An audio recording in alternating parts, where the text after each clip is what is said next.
عارف الشعور اللي بيخليك عاوز الأرض تنشق وتبلعك؟ الشعور اللي بيقولك انت مش كفاية، انت فيك حاجة غلط، لو عرفوا حقيقتك هينبذوك. ده يا صديقي ويا صديقتي مش مجرد ضيق، ده العار، الوحش اللي بيعيش في الضلمة وبياكل في روحك بالبطيء. النهاردة في رحلة وعي هنفتح النور على الوحش ده عشان نصغره، وهنعرف ازاي نفك قيوده اللي حبستنا سنين. أول خطوة في التشافي هي إنك تفهم إيه اللي بيحصل جواك. في فرق السما والأرض بين إنك تحس بالذنب وإنك تقع في فخ العار. الذنب هو إنك تقول أنا كدبت وده تصرف غلط محتاج أصلحه، ده ضميرك الصاحي.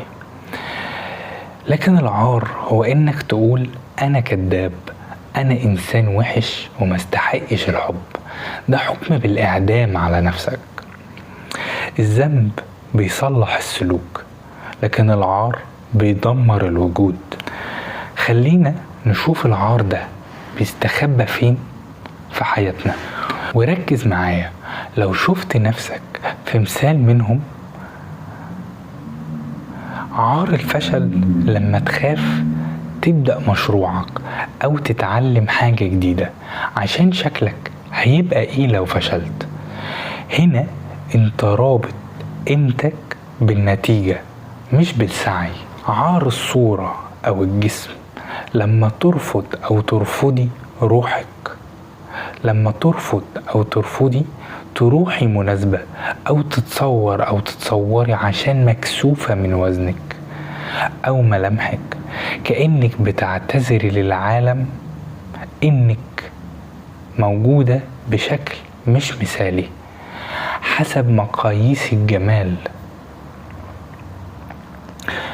حسب مقاييسهم للجمال. النوع الثالث العار اللي بنقول عليه يعيب الشوم. ده العار اللي ورثناه، انك تخبي مشاكلك، تخبي تعبك النفسي، تخبي حتى نجاحك عشان خايف من حكم الناس ومن احكامهم او من حسدهم. العار عامل زي الفطر اللي هو المشروم، بينمو في الاماكن الضلمة اللي مفيهاش هوا. هو بيعيش على 3 حاجات: